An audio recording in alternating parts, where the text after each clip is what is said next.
India's got latent वादात नवी माहिती सध्या समोर आली आहे। महत्त्वाची अपडेट सध्या आपण ही पाहू शकतोय। इंडियाज गॉट लेटेंट वादामधली ही नवीन अपडेट आपण सध्या पाहतोय।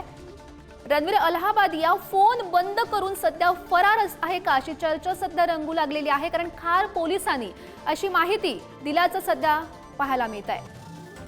रणवीरनं शो मध्ये एक वादग्रस्त वक्तव्य केलेलं होतं, त्याचे पडसाद आता सर्वत्र उमटत आहेत आणि हा रणवीर सध्या फरार असल्याची माहिती खार पोलिसांनी दिल्याचं बघायला मिळत आहे। वादग्रस्त विधान करणारा इन्फ्लुएन्सर रणवीर अलाहाबादिया फोन बंद करून फरार असल्याचं समजतंय। रणवीर अलाहाबादिया याच्याशी संपर्क होत नसल्याची माहिती खार पोलिसांनी दिली आहे। खार पोलिसांनी रणवीर अलाहाबादिया आणि वकील यांच्यासोबत संपर्क साधण्याचा प्रयत्न केला, पण दोघांचाही संपर्क होत नसल्याचं सध्या समजतंय।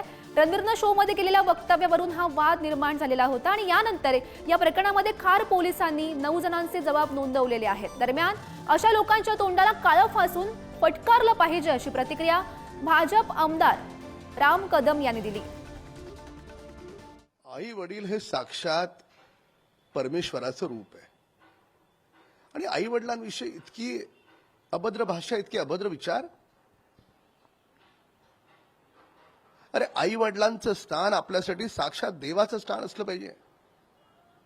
महाराष्ट्र ही संतांची भूमी आहे आणि या भूमीमध्ये अशा प्रकारचे विचार आम्ही खपून कधीच घेणार नाही।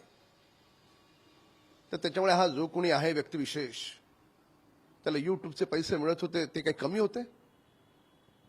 फक्त प्रसिद्धीच्या झोतात यायचं म्हणून आई वडिलांविषयी असं बोलशील? हे असे हरामखोर यांच्या तोंडाला काळं नाही, त्यांना भर चौकात फटकारलं पाहिजे।